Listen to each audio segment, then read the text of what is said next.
You ask Tiger to solve. This deals with linear equations with one unknown.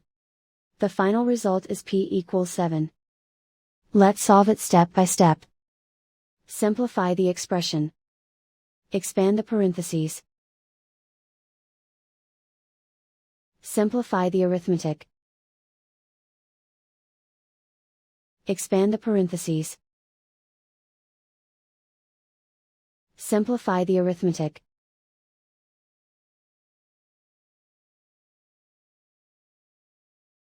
Group all p terms on the left side of the equation. Subtract 6p from both sides. Group like terms.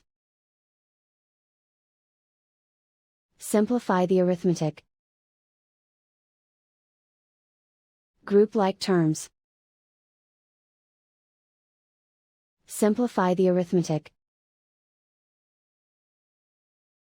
Group all constants on the right side of the equation.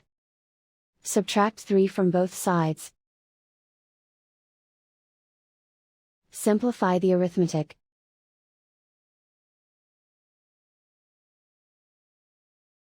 Isolate the p. Divide both sides by -9.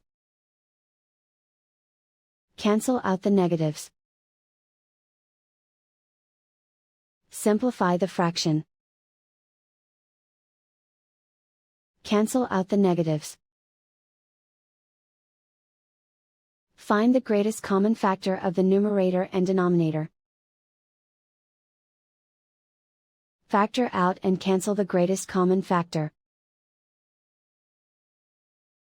And so the final result is p=7.